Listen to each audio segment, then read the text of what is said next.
Good dia, good morning. Welcome to our 30th LLIÇÓ D'ECONOMIA. This is our opening lecture for the 2019-2020 academic year. So I want to warmly welcome all new students and continuing students.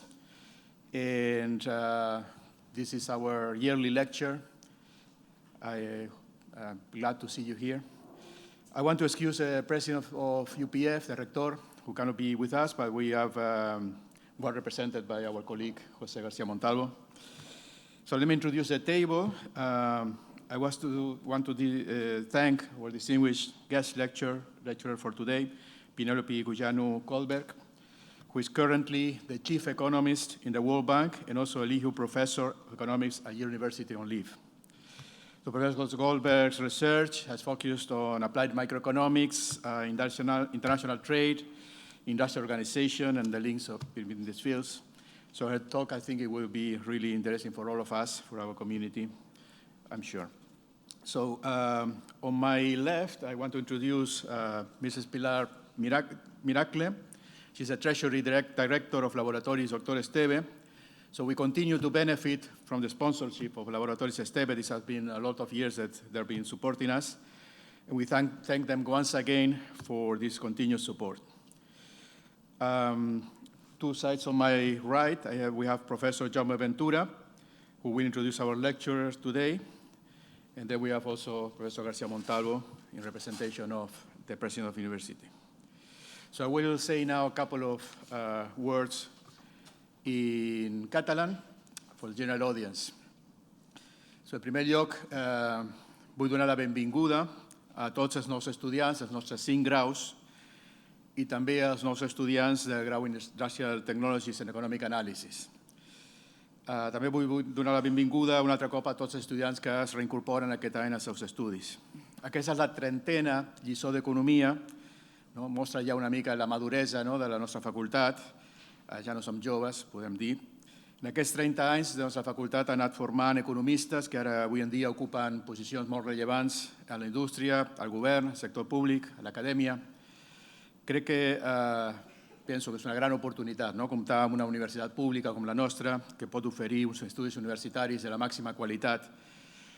Tots els nostres graus estan acreditats amb nivell d'excel·lència per l'ACU, per l'Agència de Qualitat Universitària, i el nostre sistema de docència i recerca està basat en la contractació de professorat competitiu a nivell internacional i un sistema de promoció i consolidació que es basa en un procés molt rigorós i exigent. També vull fer esment especialment al personal d'administració i serveis que ens dona suport en les nostres activitats docents i de recerca. Sense la seva professionalitat tampoc podria ser possible la qualitat de les nostres activitats docents i de recerca. Bé, mantenir aquest prestigi acadèmic és un gran repte, un repte constant. El nostre enfocament de la docència està molt relacionat amb la nostra concepció de la recerca i, per tant, intentem fer arribar al nostre alumnat els últims coneixements en tots els camps de l'economia i de l'empresa. I això, evidentment, també està complementat el nostre prestigi amb un alt grau d'èxit dels nostres estudiants. Jo continuo insistint a tots els nostres coordinadors docents que hem d'aconseguir una càrrega docent adequada i que estigui ajustada als crèdits que corresponen a cada curs. I aquesta càrrega ha de comptar amb un rigor teòric, activitats pràctiques, lectures complementàries i formació instrumentals per a professionals que s'han de desenvolupar avui en dia en un món molt competitiu a l'economia i l'empresa. Aquesta càrrega docent presencial elevada a vegades entra en contradicció amb la impaciència de molts dels nostres estudiants per incorporar-se ràpid al mercat de treball, començar a adquirir experiència laboral. Estic convençut, de totes maneres, que comptar un programa d'estudis amb una càrrega significativa d'activitats presencials i d'aprenentatge és en benefici per tota la nostra comunitat acadèmica, especialment pel nostre alumnat. Un títol universitari valorat obre les portes per al progrés personal i comptar amb graus de prestigi com els que tenim també potencia el nostre prestigi en recerca i també ens dona prestigi a nivell de la societat com a contribució, diguem-ne, nostra al progrés social en general. Doncs vull acabar simplement animant a tothom a continuar treballant amb força en les nostres activitats acadèmiques i el nostre alumnat tampoc no oblidar-se d'una vida a aquesta casa, amb activitats complementàries de tot tipus, les que vulgueu, perquè això també serveix per construir la vostra xarxa professional. Nosaltres, com a professors i professores d'aquesta casa i el personal d'administració de serveis, com deia abans, ens comprometem a fer-vos costat perquè tingueu el màxim èxit possible i podeu arribar al màxim de les vostres capacitats. Gràcies.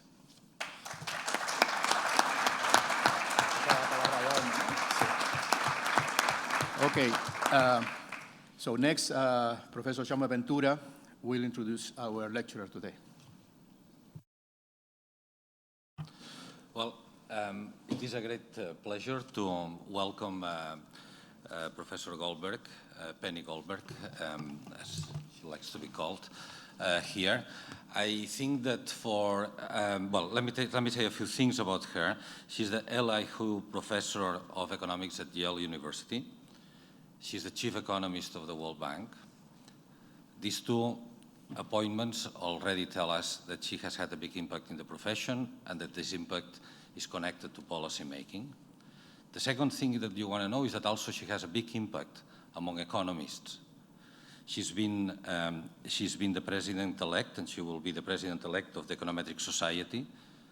She's been vice president of the American Economic Association. She's a member of the National Academy of Sciences and also a member of the American Academy of Arts and Sciences. She has been for a long time the main editor or the editor-in-chief of the American Economic Review. For many students here that will keep on pursuing and doing some studies afterwards, you will find out that this is actually, if not the top journal, one of the very top journals in the world. She has received a number of prizes and fellowships, very prestigious, like the Guggenheim Memorial Foundation, the Sloan Research Fellowship, the Bodosaki Prize in Social Sciences, and I could keep on listing a number of prizes. But what is most interesting, she's worked on a bunch of topics. She's worked on topics, she's an applied macroeconomist, but she has a lot of interest in the topics of international economics. A lot of her work has been in pass-through, how changes in exchange rates affect prices in different countries. A lot of her work has been on trade reforms, has been on inequality, has been on intellectual property rights, a topic that is of great importance today, and so on and so forth. But I would like to point from what I see of her career and her work, that the most important thing that she has shown to many economists, and I hope that this is an example for many of you that will consider going into further studies in economics, or for many of you that are starting, I see here students from all steps in the degrees that we offer. Some students here, you are undergrads, many of you that are considering careers in academia and policy, and everything is exciting. One of the things that you can learn from Penny is that you can do both. You don't have to go only to academia or only to policy, you can do both. And I'll give you some examples, or an example of how she does that. Also, for those of you that are starting research, so I see also some PhD students here starting with your research. One of the things that you can learn from Penny is that there can be a lot of work that is theoretically very sound and at the same time very policy relevant. Let me just, I think that I could list the papers and I could list the topics in which she has worked on, but I do prefer just to give you one example, because one example that will tell you how things can and could be done in economics. We have all been worried, for example, one of your latest papers, the paper, for example, on the Trump policy changes. We are all worried, or we are all thinking about what are the effects, what can happen, for example, all this trade policy, trade wars that President Trump has started and that are going on in the world. What is the impact? You read papers here, you read papers there. You read the policy pieces in newspapers. Some are better, some are worse. But do we have a good measurement? The last piece of work that Penny has, that I have read from Penny, is a paper on what are the effects of Trump post-policy. One of the things you do is to say, we need to do that in a theoretically sound manner. So we take a state-of-the-art model. We work through the model, we quantify, we get some results. Then we look at the data, we compare results here and there, and we put a number. 68, I think it's 68, let me see my notes, 68 billion annual loss for the US consumer. That's a specific number that we can work on. And we have a collection of assumptions that tell us how we reach that number. But this 68 billion is not a loss for the whole country because there are producer gains and tariff revenue. And as a result, there's only a loss of 7.8, but there's a big redistribution of the US. Who wins? Who loses? So you can put numbers both on the amount of gains, losses, and how they are distributed. But you can go deeper. You can even go even deeper. But where are those guys that win and those guys that lose? So actually, in her work, she goes and she measures the retaliation from the countries like Russia and others that retaliate, to whom it affects. Mostly industries that are in Republican counties. Interesting. It's not random, the retaliation. And for example, when President Trump or his advisors, they decide to put some tariffs, to whom it affects? Well, interestingly, it doesn't benefit the Republican counties, but it benefits the counties that are pivotal, those that are undecided. So once again, policy doesn't seem to be random at all, but it seems to be designed to affect political vote at the margin. So this is the sort of policy, and all of these conclusions, which are super relevant, and they appear in the top of the newspapers pages, these are done with the most modern state-of-the-art techniques. And this is the type of research that has made her so successful. And this is why I think that we are very, very lucky to have her here talk about the unequal effects of globalization. Thank you. Thank you. Professor Goldberg, the floor is yours.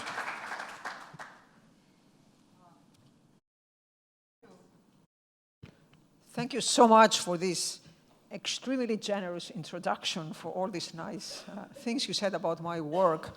And thank you for having me here to talk about a topic that's dear to my heart, the topic of globalization. I'm going to touch on some of the themes that Jaume mentioned, namely the recent trade policy changes and how they affect welfare all over the world, but I'm going to be more general and go beyond the trade policies, the recent trade policies of the US. So just a brief outline of what issues I will try to cover in this talk. I will start by talking a little bit about what we refer to as the age of globalization, and I will describe the recent retreat from it.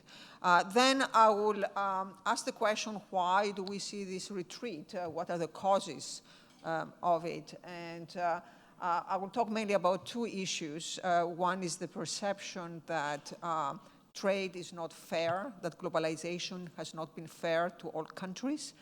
And the other one is that there has been an increase in within-country inequality that people often attribute to globalization. And then I will talk a little bit about policy implications. So in the course of this talk, I'm going to draw heavily on my academic experience.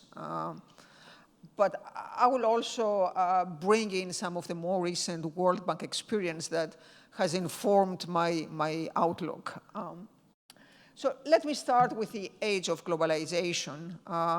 So why do we speak of globalization? So here are a few facts that explain why we talk about globalization in the first place. The measurable trade barriers, so mainly tariffs, have come down in the last few decades, and despite the recent increases, they are still at an all-time low. The word measurable is underlined here because there are also many barriers we don't measure, and there is a debate whether these have really come down, but at least the measurable ones have unambiguously declined over time. Trade volumes have exploded after World War II, and most importantly for my purposes here, most developing countries are now fully integrated in the world trading system, and importantly China, India, many countries in the Southeast Asia, but also many countries in Latin America are now integrated.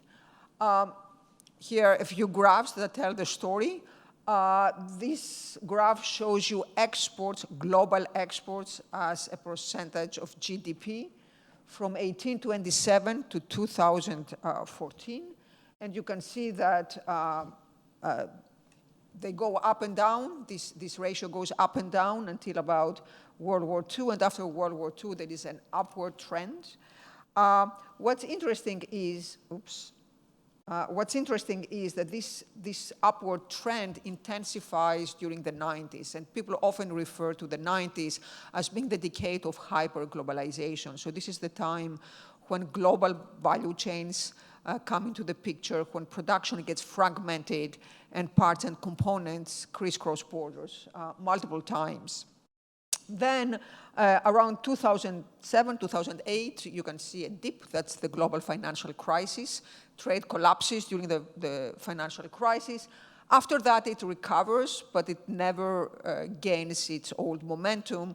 So many people everywhere, but also in the World Bank, are particularly worried about the fact that trade seems to be growing very slowly compared to the trend it had before the global financial crisis, and that raises the question of how, of course, developing countries are going to be affected. This global trend is not driven by one or two countries. You may wonder whether this is just an artifact of one or two countries like the United States or China have become more open. It's truly global. So this graph shows you how exports, again, as percentage of GDP, have evolved from some of the countries in the world. The purple line is the line I showed you before. It's the trend for the world as a whole. The green line shows India. So India is not a country that's known for its exports, yet the exports as percentage of GDP also grow there. The red line that stands out is, of course, China.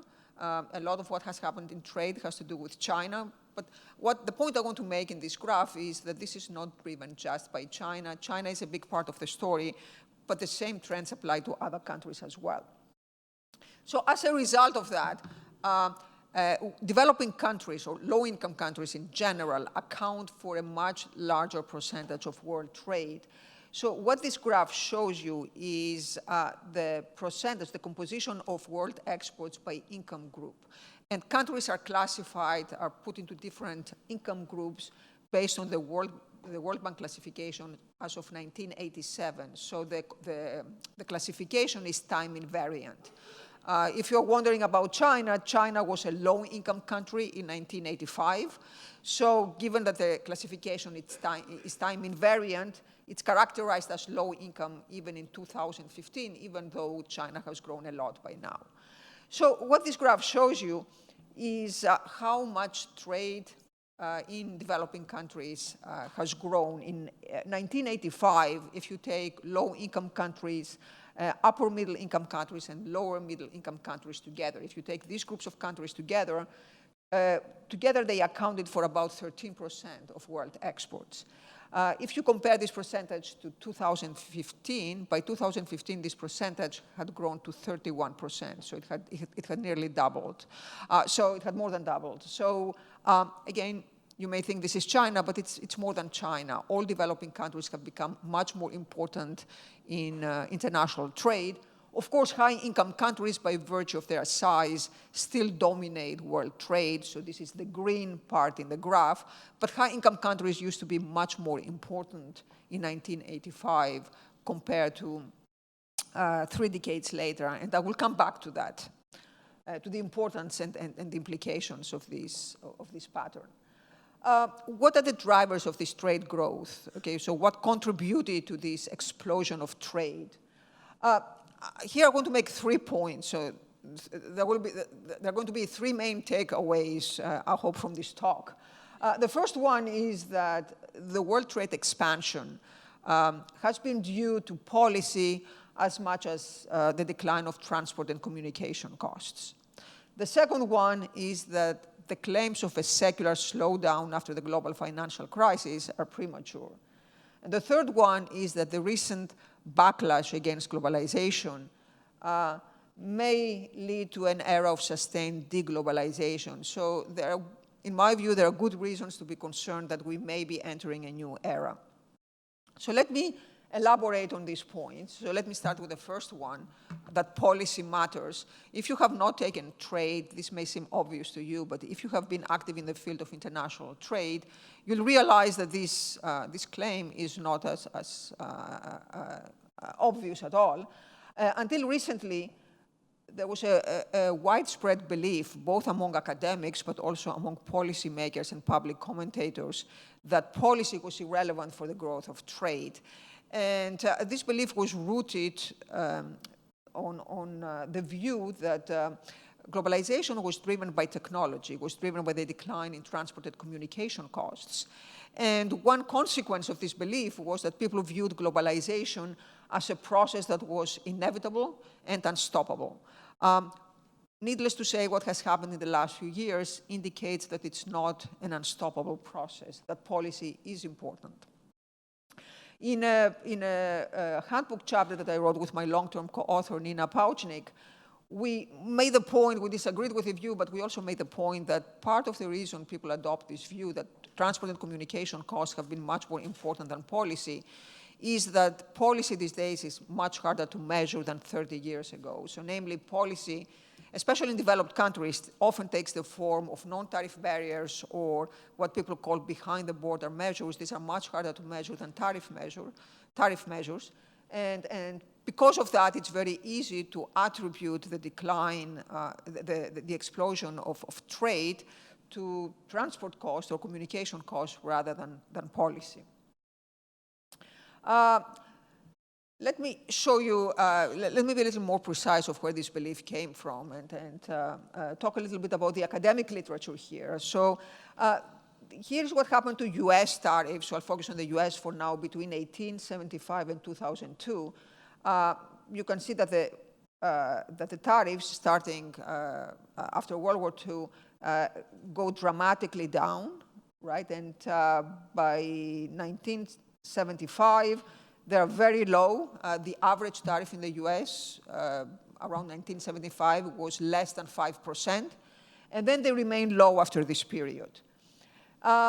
This graph is reproduced from a paper by Kim Yi. This is a classic paper in international economics, and many of you may have seen it. It was published in the JP in 2003. And Kim made the following point. So he showed this pattern of tariff decline that I just showed you. You can see it magnified here for the period after 62. So tariffs are very low to start with. They decline a little bit in the 70s, but then after 75, the decline is very, very slow, very subtle. And tariffs, in terms of levels, they're already very low. They're close to zero. That's the average tariff in the US. Now, at the same time, look at what happens to US exports. They are growing very rapidly. And that goes hand in hand with what happens to world exports. So world exports also grow very rapidly. And again, if you look carefully, you'll see that the growth is most pronounced during the 90s. So Kim and other people looked at this graph and said it's not conceivable that all this increase in trade is driven by tariffs, because one would need a huge elasticity, a huge tariff elasticity for tariffs to produce such a growth in trade.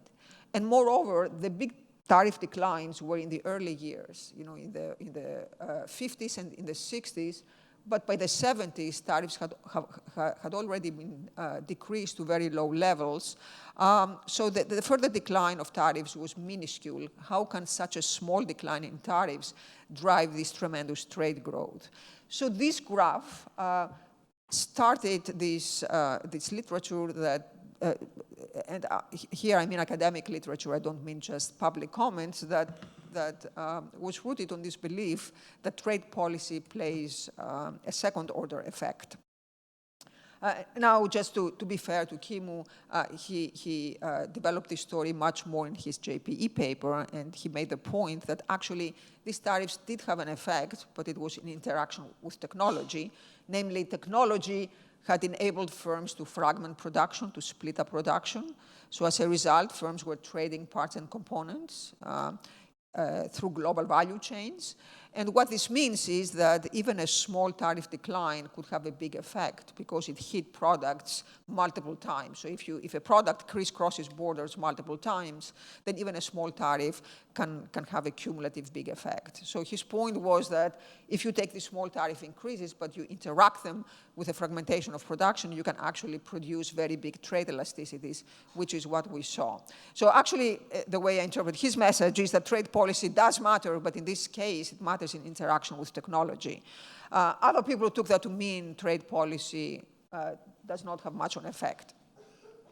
Here are some other graphs that tell a somewhat different story. And these graphs are taken from the World Development Report of the World Bank in 2020. So the World Development Report, in case you don't know it, it's an annual flagship report of the bank. It tends to be influential, and this year's report is on trade, so it's on global value chains. What this graph shows is, on the left, it shows some measures of ICT use, so some measures of technology. And if you look at the pattern here, so this purple line, for example, shows mobile cellular subscriptions.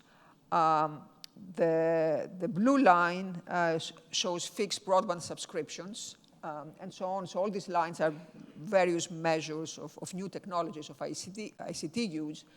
And if you look at the pattern here, it very much conforms to the notion that something revolutionary happened in the 90s. So all these measures take off in the 90s, and they grow very fast. So this is a period of very rapid technological change. On the other hand, if you look at the right part of the figure, the right part of the figure shows what happened to more conventional transport and communication costs. So, for example, this blue line here shows the airfare between New York and London. So this is just one example of what transportation costs were. The green line is the price of a phone call, again, between London and New York. The purple line is sea freight rates and so all these lines, all these measures go dramatically down in the early part of the 20th century. But if you look carefully, by 1970, they have hit very low levels. And after that, they keep declining. So they follow the same pattern of tariffs, actually. So after 1970, they keep going down. But the decline is not as pronounced as in the early years. So the biggest changes, the biggest declines, are actually in the 50s and in the 60s. Okay? So if you look at the right part of the figure, it's true that communication and transport costs go down. But again, they go down in the early years after World War II, and they by themselves could not explain what happened in the 90s. Here is another graph that shows what happened to policy during the same period, so various measures of policies. Consistent with what I showed you before, you can see that tariffs have dropped after World War II. So the graph shows, the green line shows the tariffs, the applied tariffs in developed countries between 1948 to a fairly recent year, 2016. So you can see the same pattern that I showed you for US tariffs. Tariffs go down, but they're already very low. Now, when it comes to developing countries, you see a different pattern. This is the orange line. And tariffs are much higher to start with. So tariff protection is still very important in developing countries. Tariffs go down quite substantially during the 90s in developing countries. But what's also important is what happens to trade agreements. So the purple line here, the purple bars, show what happened to World Trade Organization membership. And membership goes steadily up. In the later years, membership also includes developing countries. So developing countries entered the World Trade Organization. And finally, the blue lines here, the blue bars, show what has happened to regional trade agreements. And again, you can see that regional trade agreements have been increasing steadily but they saw a particularly sharp increase in the 90s and in fairly recent years. So what all these graphs suggest to me, cumulatively, is that trade policy did play an important role in addition to technology. And the nature of the questions here is such that it's very hard to take any of these factors and pin down the causal effect. You cannot run a regression here or a randomized controlled experiment and get the answer. So it's the kind of question where you have to bring evidence from many different sources. In my view, if you look at the evidence cumulatively, you would come to the conclusion that technology did play an important role, but policy was also important. If you simply look at the timing of all the changes, and when I say policy, I don't mean simply tariffs. Tariffs went down, especially in developing countries, but I also mean the formation of trade agreements. And it's one basic insight of those who have worked on trade agreements that one of their big benefits is that they provide stability and predictability. And especially in an age where we have production fragmentation, we have technological change, we have global value chains, firms need this stability, this predictability in order to trade extensively across borders. So this is perhaps the biggest contribution of all these trade agreements. And again, this is a contribution, this is very hard to quantify. But in my view, there is no question that cumulatively all these trade policy changes are as important for the growth of trade as communication and transport costs.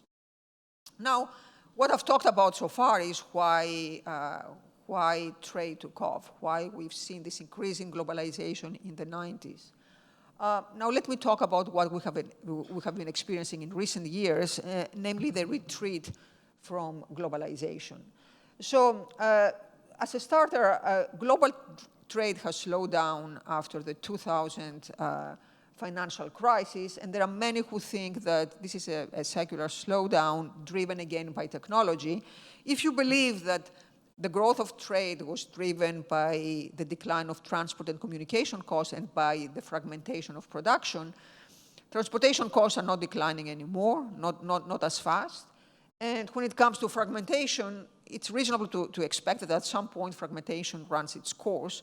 If you have a car, you can take the car, you can split it into parts and components and take these parts and trade these parts and components. But at some point, you can no further split, right? You cannot reduce a car to screws. At some point, you stop trading. So there is this view that perhaps fragmentation has run its course. And part of the reason for this view is, if you look at this graph shows specifically trade as it happens through global value chains. And this is considered a good proxy for trade in intermediates and trade in parts and components. So the trade that's associated with the fragmentation of production. This trade as percentage of GDP has been declining, has been steadily declining after the financial crisis.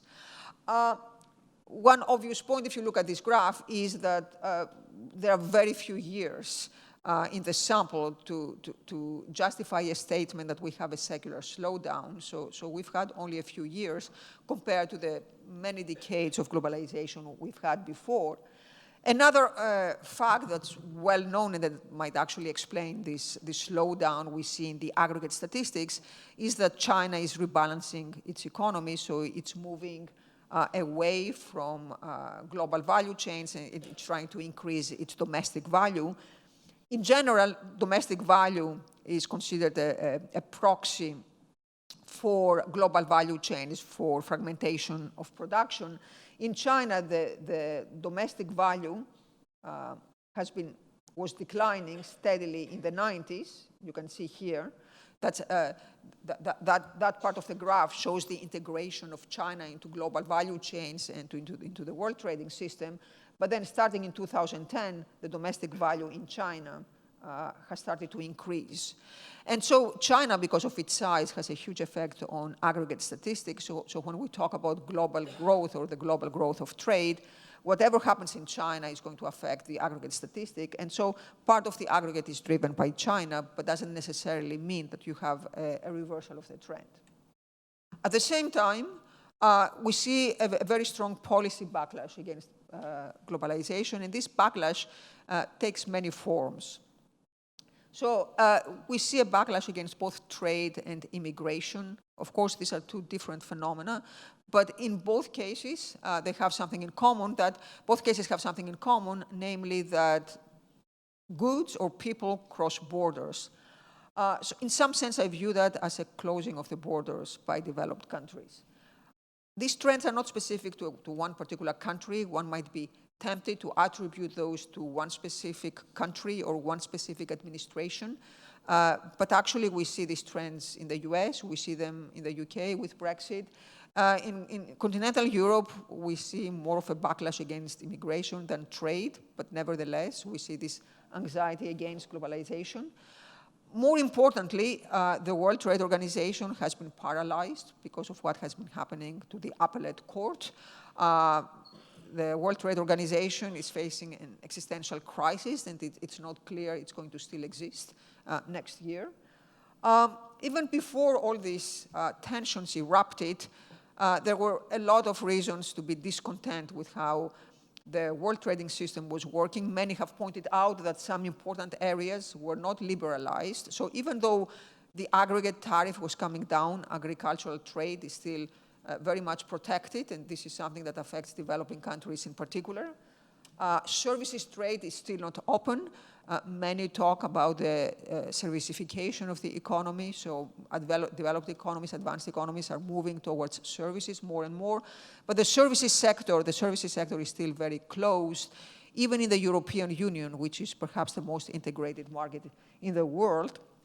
And last but not least, these behind-the-border measures, regulatory measures that make trade across border very hard, are being increasingly used.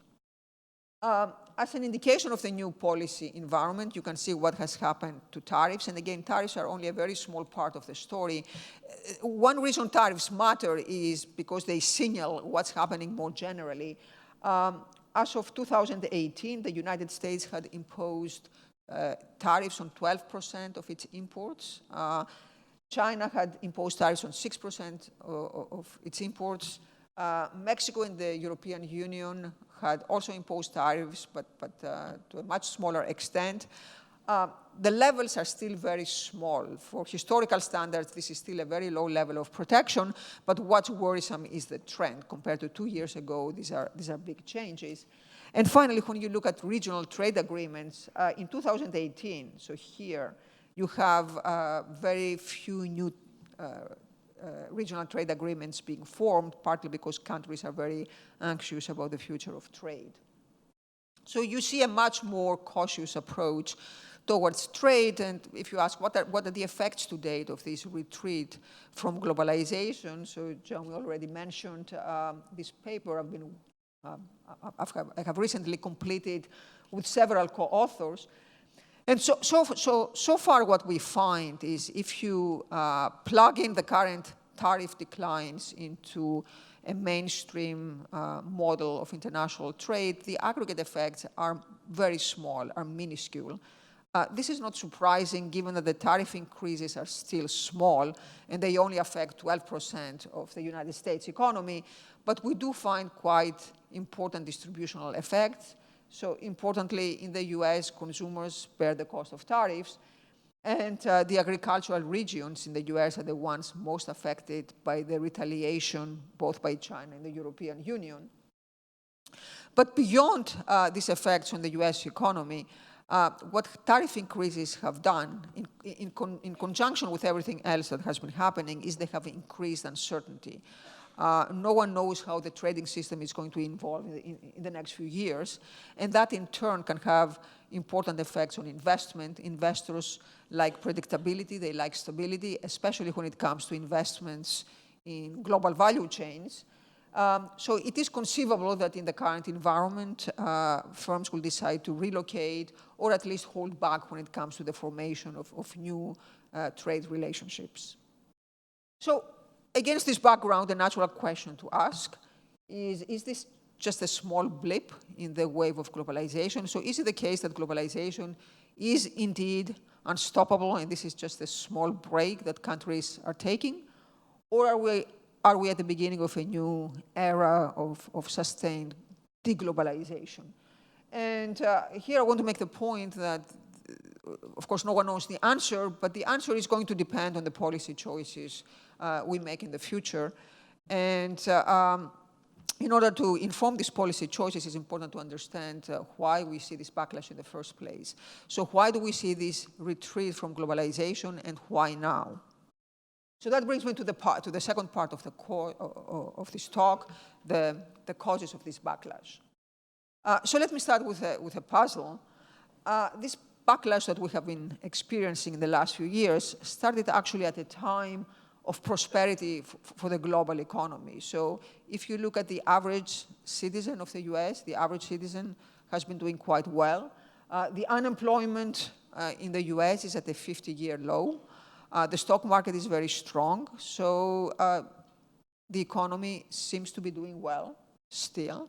So why take a risk, both with the US economy and the global economy? Why are policymakers willing to take this risk? Before I attempt to give an answer, let's turn to some surveys and see what the surveys tell us about how people think about trade. So one source of such surveys is the PEW Global Attitude Survey. And what this survey does is it asks people in many different countries what they think about free trade and business ties. Are they good for the economy or not? So these are the responses for different countries in 2002. So what you see in this graph on the horizontal axis, you have countries sorted by per capita income in PPP terms, in constant 2011 dollars. So countries here towards the right are countries that are richer, so the US, for example.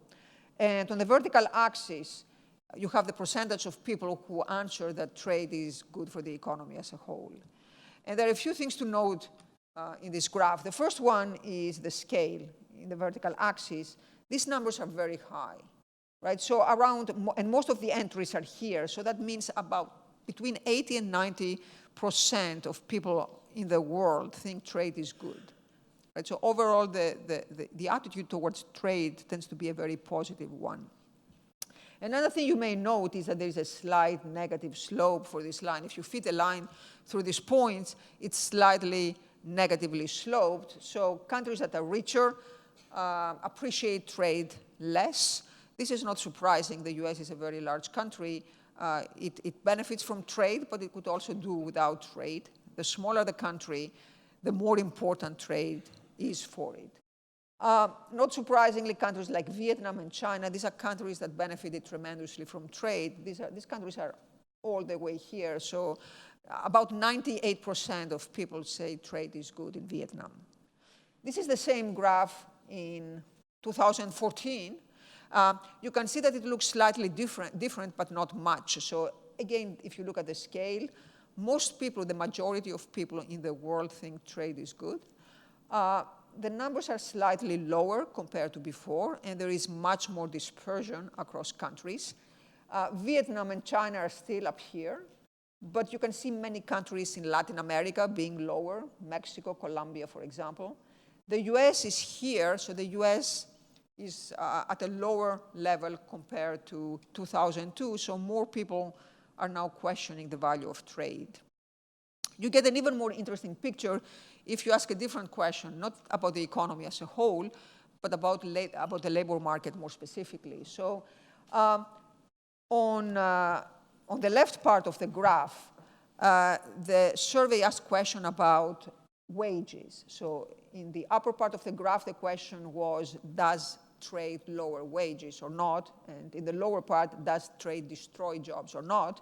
And here on the right part, the question was about wages. So does trade raise wages, or does, I'm sorry, that's wrong.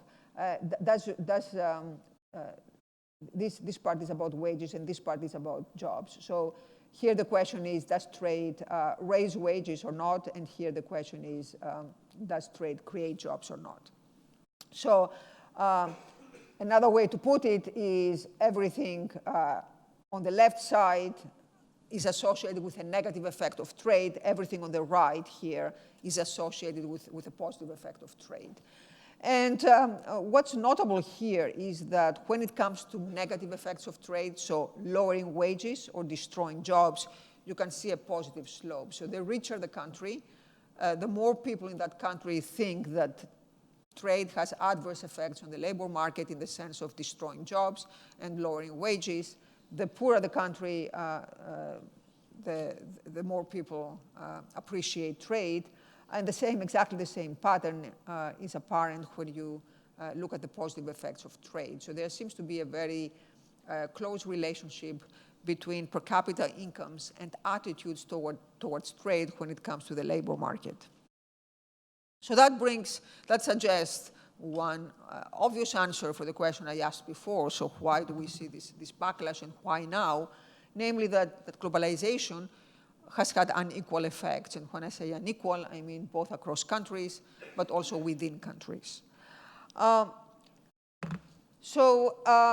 That brings me to the topic of globalization and inequality. And this is a hard relationship to analyze, partly because inequality has many different dimensions. So for the rest of this talk, let me try to put some structure by using this simple diagram. So when I talk about inequality, I'm going to have the following aspects in mind.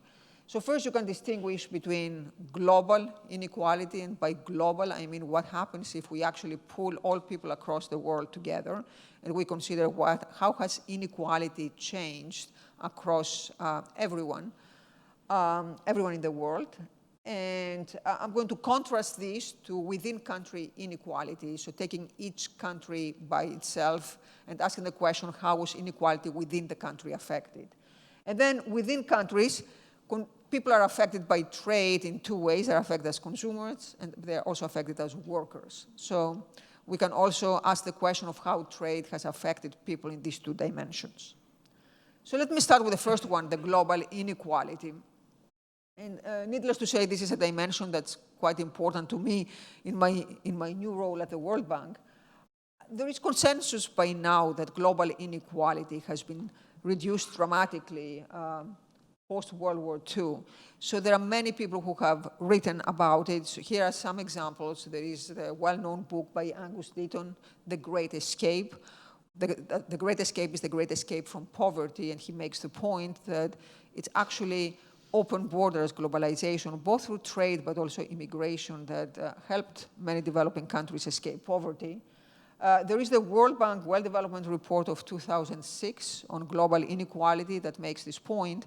And actually, Branko Milanovic, who's very well known, partly because of his book on global inequality, he was one of the co-authors of this World Development Report at the World Bank.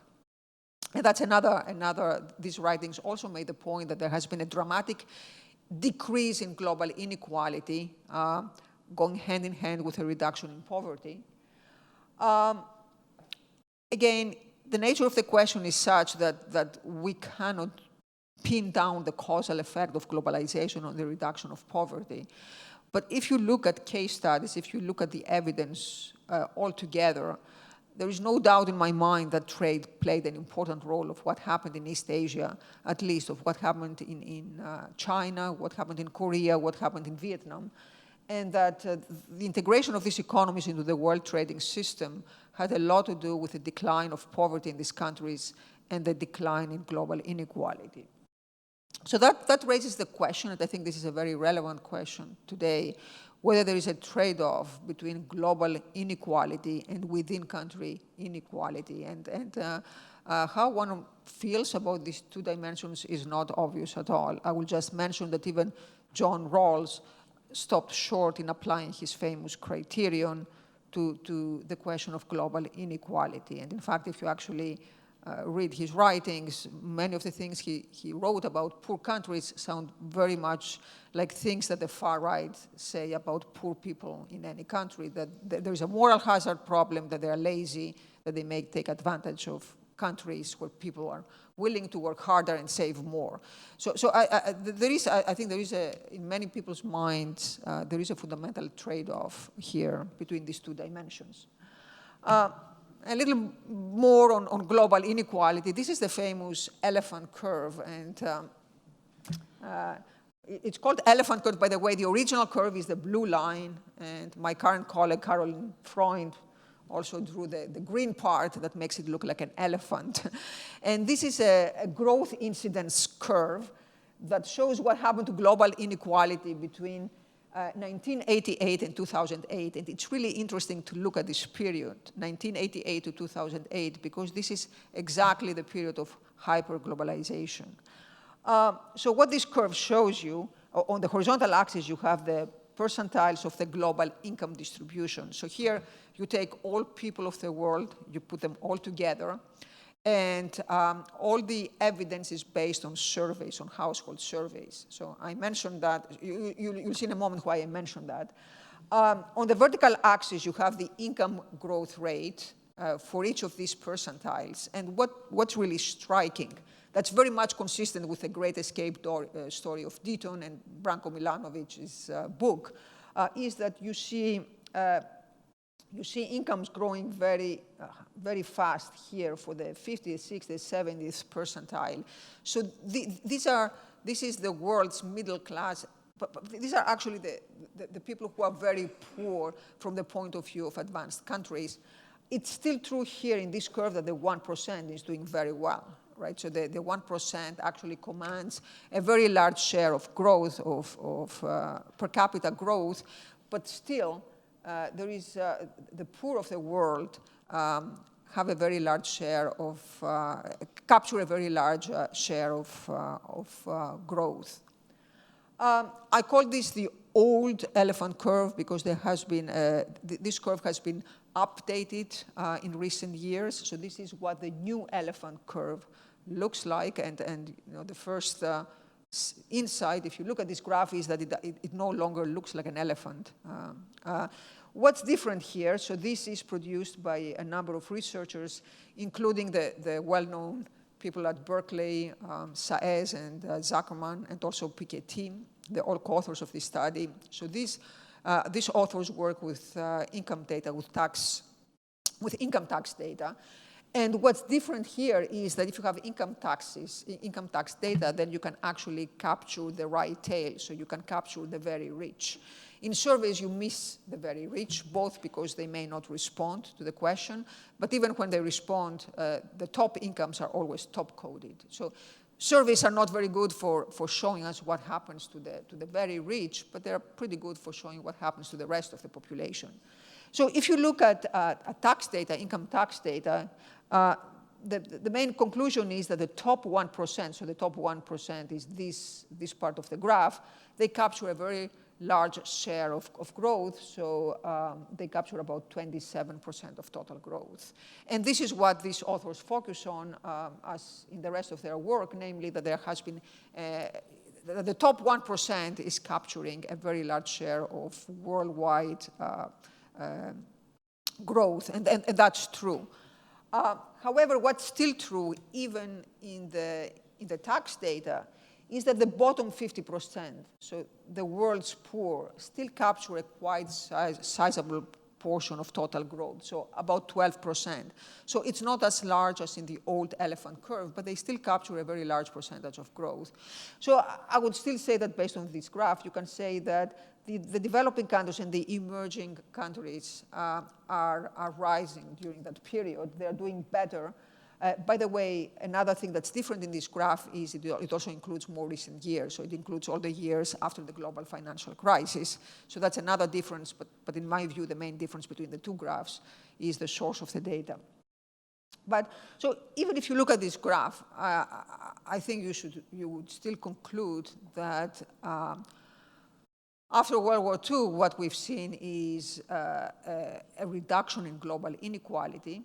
Yes, the 1% is doing better, but there are also another 99% that are relevant. And that's associated with a steep decline in poverty. And this is a graph that comes from the World Bank.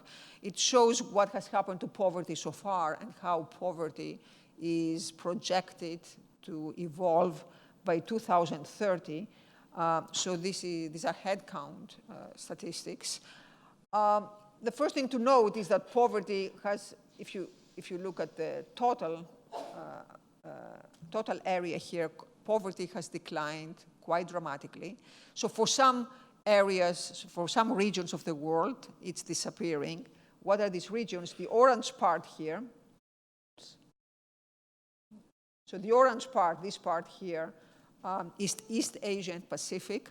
So these are the fast-growing countries, China, Vietnam, and so on. So here poverty has been nearly eliminated. Europe and Central Asia, this is the red part. It's a small part of total population, but again, poverty has disappeared. In South Asia, that's mostly Indian. That's the purple part here. Poverty is also declining there. You can see that the remaining poverty is in this yellow part of the graph, and this is Africa. This is sub-Saharan Africa. This is where the story is still bleak.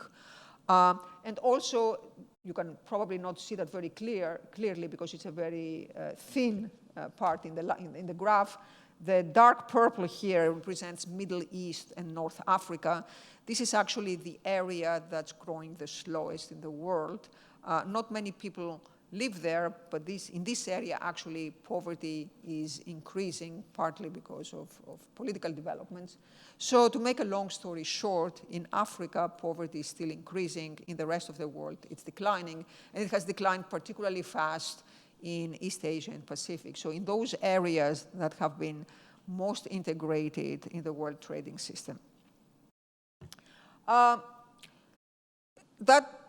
Many of the tensions we see today are, in my view, very much rooted to a certain tension that people perceive emerging between developed countries and developing countries. And there is this emerging view, especially in the United States, that developing countries are rising at the expense of the middle class in advanced countries. And this is not quite expressed so explicitly, but there are many concerns that echo this sentiment. So, for example, there are many complaints that large developing countries are abusing the special and differential treatment.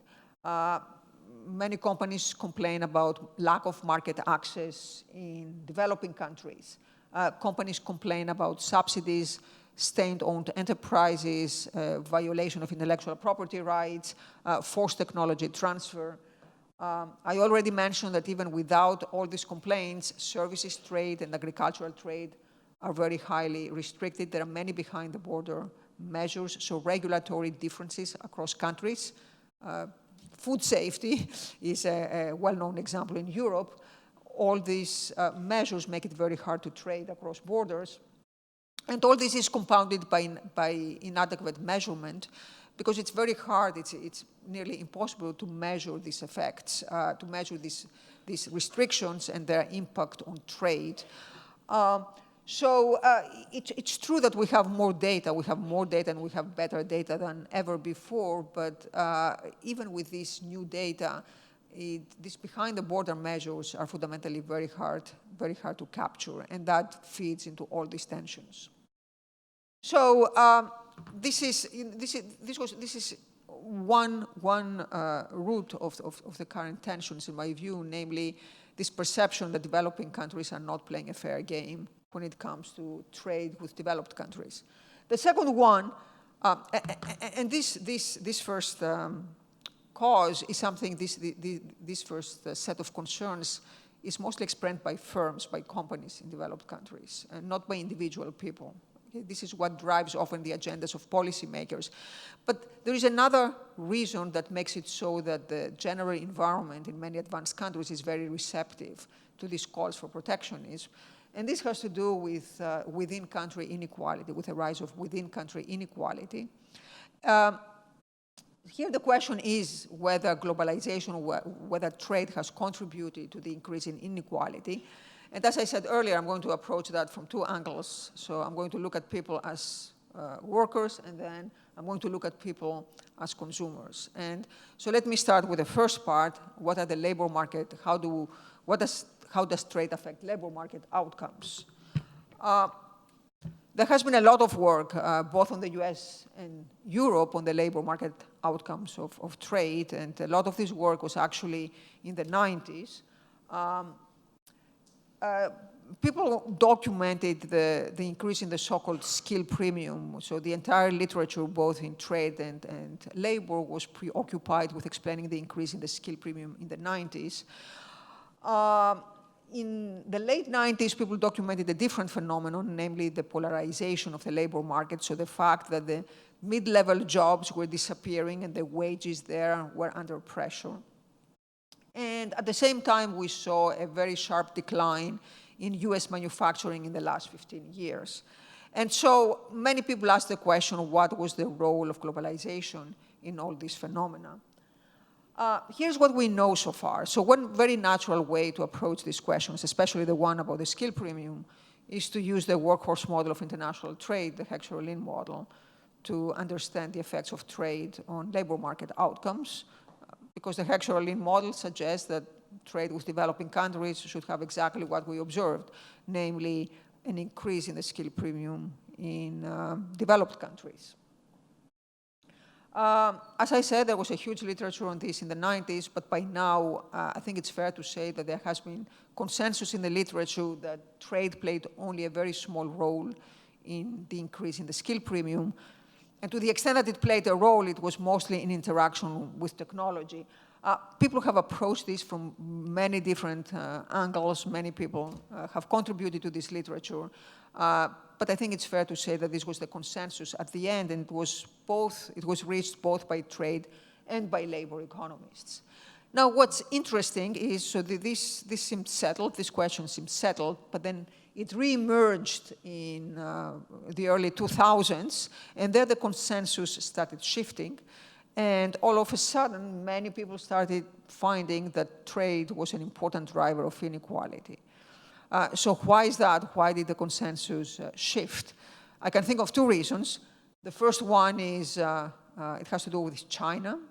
So the claim there is that because China entered the world trading system and because China is so huge, now we see big effects, while previously we did not, because the developing countries had a much smaller economic size back in the 90s. The second reason that I think is important is that there has been a shift in focus from the skill premium to a different dimension of inequality, namely geographical inequality, spatial inequality. And in my view, it's this second reason that accounts for a lot of, for a large proportion of the change in consensus. So let me start on the role with China, the role of China. So there are two classic papers on this in the literature. So one is the paper by Orton, Don, and Hanson, so the ADH paper, and the other by Pierce and Schott, so both in the AR. And both papers talk about the China shock. So the entry of China into the world trading system. Here is a graph from the Pierce and Schott paper that shows you what happened. As you can tell, the effects are quite dramatic. So this graph shows how US manufacturing employment has evolved since 1948. And the areas that are shaded, that are darker, so these areas show recessions. So as you would expect, during a recession, manufacturing employment goes down. But every time it goes down, then the recession is over, then it starts going up again. So we see this pattern every time after every recession. Then the 2000 recession hits here, and then employment goes down, as you would expect. But then what's interesting is it never comes up. So it keeps declining. It keeps going down after 2001. And then within 3 years, so between 2001 and 2004, 2.9 million jobs get lost in the United States. So you have a very dramatic decline in manufacturing employment in the US in these 3 years. Now, what happens in these 3 years is the following. These are exactly, in 2001, that's exactly the year when China enters the World Trade Organization. And as Pierce and Schott show, even prior to that, there was a policy change in the US. I won't bore you with the details, but there is a policy change that made it so that the Chinese firms were much more likely to invest in the United States. This speaks again to my previous point that policy does matter.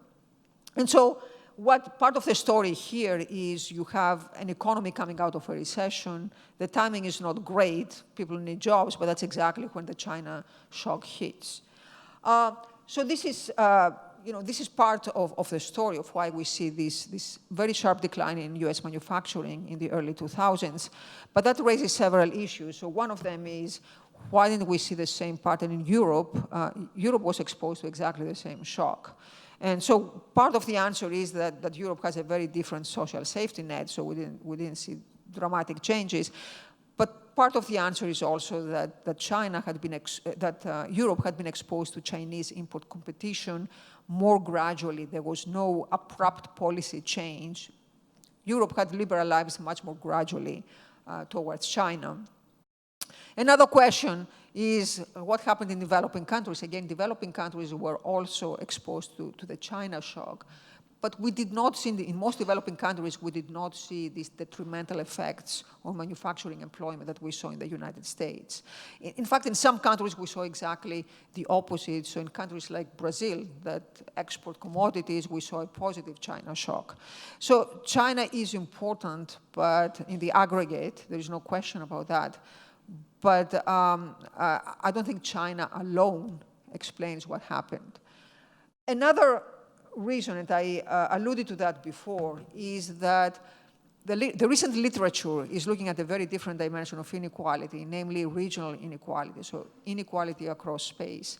And even the paper I mentioned by Otterton and Hanson, it doesn't look at aggregate effects on manufacturing employment.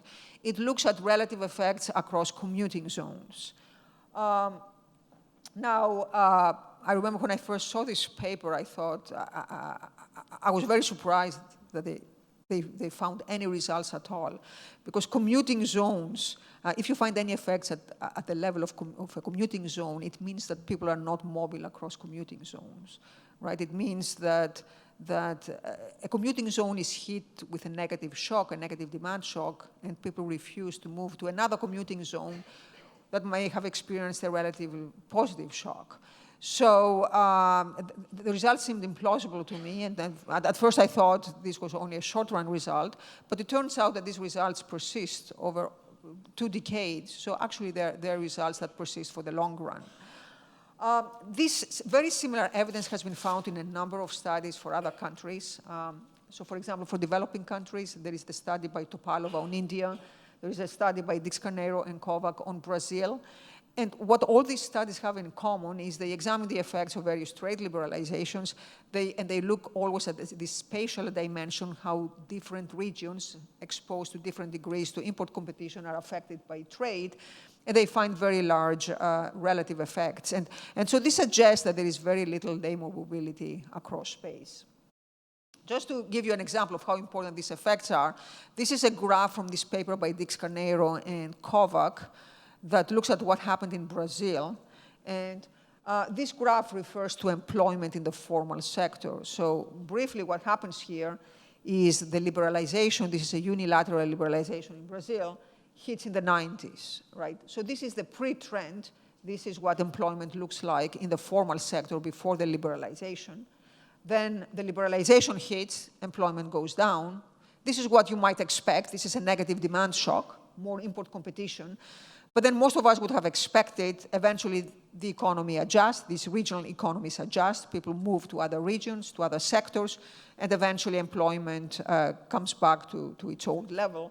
Instead, what they find, and this is actually a study that's really well identified, they find that employment keeps going down for many years, for about 20 years. Formal employment keeps going down. And eventually it stabilizes after 20 years, but it stabilizes at a much lower level. They document exactly the same pattern for earnings. For earnings, it's perhaps even more dramatic because the pre-trend was a positive one. So earnings in the formal sector were going up. Liberalization comes, earnings take a hit, and then they keep going down, and they keep going down for 20 years, and they stabilize at a much lower level. And eventually the labor market stabilizes, but this is only because people move to the informal sector. Now, if you read this paper, just to be fair to the paper and to the literature and to the facts, actually the regions that are hit harder by trade liberalization are the regions that are richer to start with. So as a result of all this, inequality, spatial inequality, goes down because the richer areas are doing relatively less well. So in terms of the total outcome, inequality goes down, but it goes down in a way that's very counterintuitive to trade economists. It's not because these areas are growing through trade, it's because they're experiencing a negative shock. The richer areas are experiencing a negative shock in a much more intense way than the poorer areas. What my point here is that there are relative effects across space that seem to really matter. And this is, again, a point that the literature has made again and again. In recent years, in many other contexts, for example, there is a literature that looks beyond the labor market to what happens at crime rates, education, child labor. And they consistently find this pattern that when you globalize, when you open an economy to trade, you get these regional effects that can be very large. And they find them for a very large set of countries. So that raises many questions in my view. So one question is, why do we see such low interregional mobility? It's easy to say this is just a short-run phenomenon, but as I told you, we also see it in the long run. What's the nature of this mobility cost? Why is it that people don't move across space? So some things we do know is that the long run tends to be very long run because the studies I just mentioned find these effects over a very long period of time. So for Otterdon and Hanson, it's 2001 to 2010. The study on Brazil, it's for about 20 years. So the long run seems to be very long run, and sometimes the effects get worse over time. So far I've talked about people as workers, and again, the main takeaway is that where we actually do find effects is when we consider this spatial dimension, this regional dimension of trade. When it comes to people as consumers, what trade models tell us is that trade should benefit consumers in form of lower prices, more variety, higher quality, more competition. But what do the data tell us? So what's the empirical evidence on these propositions? Perhaps surprisingly, there is relatively little empirical work on prices. And on the consumer side of the market, here are a few studies that speak to these questions. There is a recent study on Mexico by Atkin Faber and Gonzalez Navarro that find that the retail globalization in Mexico overall increased consumer welfare. So all these big retail stores like Walmart made consumers better off, but they benefited richer consumers disproportionately, partly because you need a car to go to these places, and so at a minimum, people need to have a car to take advantage of these stores. There is another, even more recent study by Haravel and Sager on the US that looks specifically at the impact of the China shock on consumer prices. And this is a study that was really needed because people always look at the China shock from the point of view of the labor market, but no one had, the answer is always yes, but China has been great for consumers. No one had actually looked at this question in a formal, in a rigorous way, and this paper filled this gap. And what they found is that the trade with China led to lower aggregate prices, and these effects were particularly strong for poor consumers, for low-income consumers. So they find a strong pro-poor effect of trade with China. So these are two different studies, and they have different findings when it comes to the effects on inequality, consumer inequality. But overall, the message is that consumers benefit from trade liberalization. There is when it comes to inequality, there is also another dimension that's relevant, and this is how are firm profits affected by globalization, and how is the division of gains between consumers and producers affected by globalization. And so I have one paper with Jan de Locker and other, Kandeval and Pauchnik on this paper where we looked at this question for India. And actually what we found there, it seemed counterintuitive at first, but in retrospect it's not that counterintuitive. What we found is that actually the Indian trade liberalization increased firm profits, variable profits. It didn't decrease them. Most people expect that when an economy opens up to trade, markups go down because markets become more competitive. And we do find evidence of these pro-competitive effects of trade. But the story tends to be more complex. So first, we do find that trade had all these beneficial effects that people expect. So it did raise quality, it did depress prices. It did lead to more variety, so there were benefits to consumers. But here's what happened in India. It turns out that in India, the liberalization reduced tariffs not only on final products, but also on intermediate products. So on products that firms use as inputs in their production. So in short, the liberalization reduced the costs of production. Now, if we had perfect competition or constant markups, these cost reductions could be passed through one-on-one to prices, and the profit margins will remain constant. But what has happened, actually, is producers passed through only a small portion of these cost reductions to prices, and they kept the rest. So as a result, profit margins increase. So what does this mean? It means, in some sense, everyone is better off, right? So I don't want this to be misinterpreted. Consumers are still better off because they see lower prices, they see more variety. But producers are also better off because they see larger profit margins. And in fact, this is a case where the gains in the short run are more on the producer side than on the consumer side, so producers benefit in terms of higher profits. Now, I want to link this to, by the way, this is not just an artifact of assumptions we make in the paper. This is what the raw data look like for India during that period. You see this increase. These are raw data showing what happens to markups, profit margins, starting in the 90s, and you can see an increase in markups over this period. What we do in this paper, actually, we can attribute part of this increase to the trade liberalization. So I want to link this, and this is the last part of the talk, to a well-known graph by Jan and Jan, so by Jan de Locker and Jan Eckhout here, that shows what has happened to markups, to firm variable profits over the last few decades. So this graph shows what happens to markups in the US starting in the 80s. It shows an upward trend in markups. And they have reproduced in a paper called Global Market Power, they have reproduced this graph from many other countries and many other continents. And you can see that this is not unique to the US. We see it almost everywhere in the world. So we see markups going up in Europe, in North America, in Asia, in Australia. So the only cases where you don't see such a pronounced increase in markups is in South America and Africa. So one question is, given the findings for India, one question is to what extent does this something to do with globalization? So to what extent is this rise in global market power connected to globalization? And so I will argue that at least part of it has to do with globalization, not all of it. There is a huge literature by now on this, and I have Jan here. So I'm sure he knows about this topic more than I do. But I want to make the case that globalization accounts for at least part of this.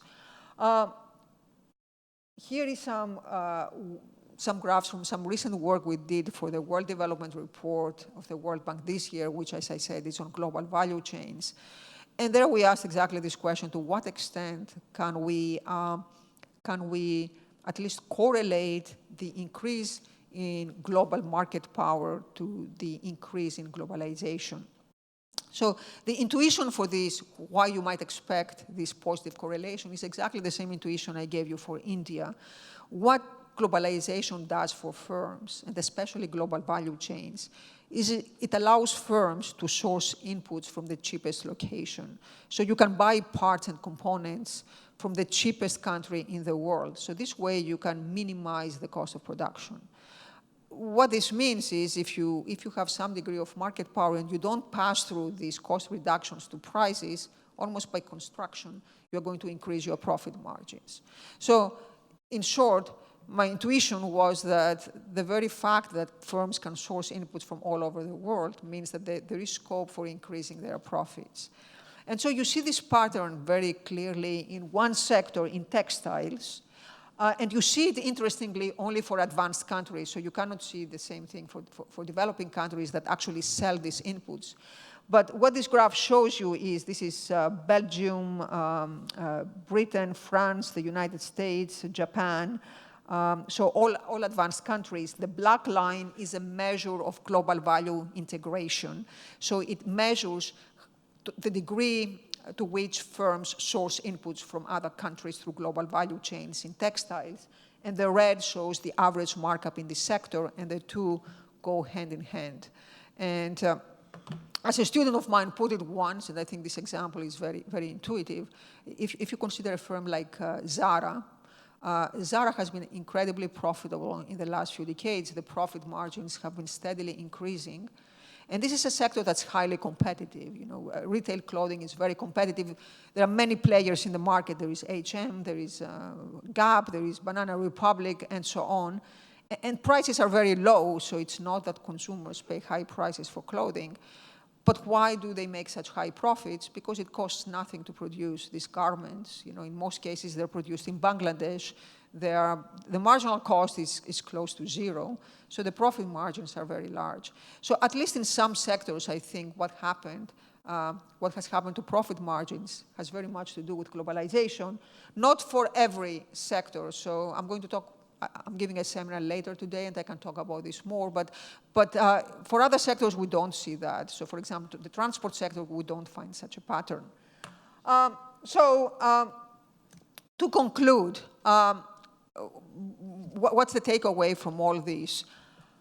I suggested inequality as a possible reason for why we see this backlash against globalization. I think it's fair to say that the effects of globalization have been uneven. They have been uneven across countries. They have been uneven within countries. They have been uneven across formal and informal workers. They have been uneven across producers and consumers. But I think saying something such as the globalization has increased inequality would not be justified, because the answer really depends on what dimension of inequality you look at. One could make, for example, if you look at global inequality, then the correct statement would be that globalization has reduced global inequality. So you need to be very specific about what dimension of inequality you refer to. That said, what is very clear to me is that globalization causes disruption, and there is need for adjustment. And with that in mind, I would suggest, as a direction for further research, for future research, I would suggest that people focus much more on transitions and adjustment rather than steady states. Most of our work in economics, but especially in trade, tends to focus on steady states, partly because these are easier to handle analytically, but then all the action is really often in the adjustment. In terms of policy implications, I would say that the recent findings, especially the ones I showed you on the regional dimension, suggest that maybe we need to rethink place-based policies. And place-based policies are often considered undesirable from an economic point of view. They're distortionary in many cases. But the fact is, the data, the evidence to date suggests that people are less mobile than we think. And it's perhaps an interesting observation that at the very same time where many countries are concerned about mobility through immigration, so many countries are concerned that people are too mobile internationally. They leave their countries and then they come to other countries, putting pressure on these countries, on the markets of these countries. At the very same time when we are concerned about this international mobility, the evidence from research suggests that within countries, there is too little mobility compared to what's desirable. Finally, all these recent findings about the rise of global market power, firm profits, and how they connect to global value chains raise important questions about taxation. So especially in this very globalized world where firms are active in many different countries at once. And finally, precisely because we have such an integrated world where firms are present in many countries. International cooperation, not only in trade, but also in areas other than trade, in taxes, for example, is more important than ever. So I will stop here and thank you very much.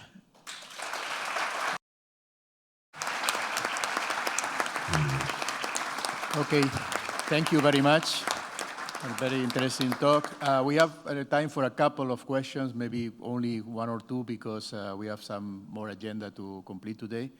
So if anybody wants to ask a question, yes, Rosa, is there a micro? Microphone?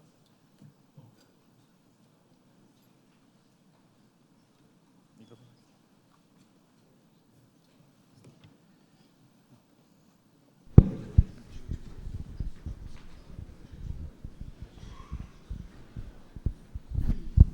So thank you for such a complete, comprehensive talk. So if mobility, we cannot seem to manage to change mobility, what other policies do we have to spread the gains from globalization? And since from your work there, you have studied that effects of the globalization are heterogeneous, what can we learn from countries that have been successful doing this?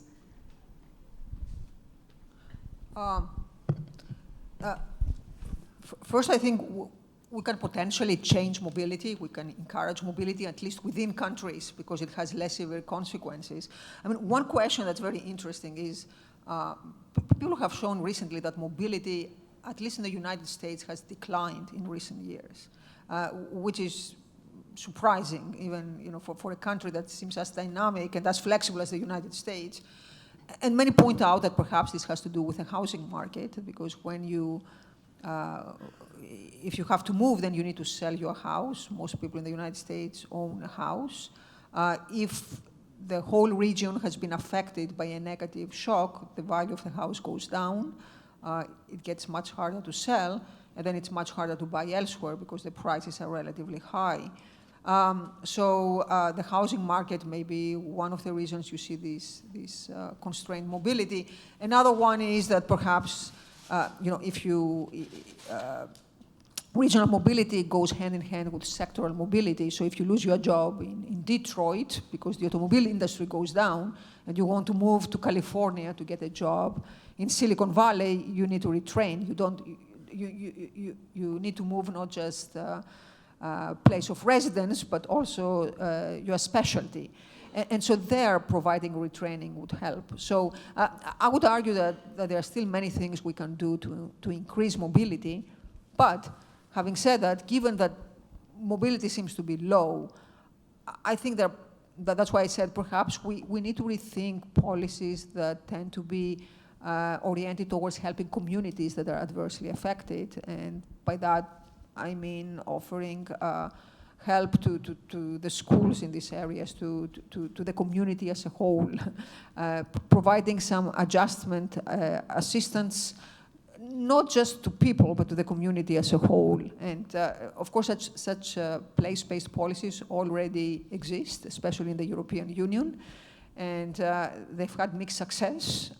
There are many cases where the money went to the wrong cause. But I still think that there is room there to improve. The most successful cases of successful adjustment have been actually in Scandinavian countries. So the example that everyone always mentions is Denmark, a country that's very opened up to trade, and still has not experienced this enormous backlash against trade. So partly by providing a social safety net to those adversely affected. So studying these experiences can actually provide some insights, but still, I think this has to be decided on a case-by-case basis. I wouldn't just import a model to other countries. I don't think you can take the Danish model and import it to the United States, for example. But I think we can learn a lot by studying it. Thank you. Unfortunately, maybe we can take more questions, but we can interact a little bit outside after the talk. Thank you very much. We have now a couple of words by the José García Montalvo, in representative of the rector. I'm not going to say anything else, just I declare open the course 1920 at the School of Business and Economics. Thank you.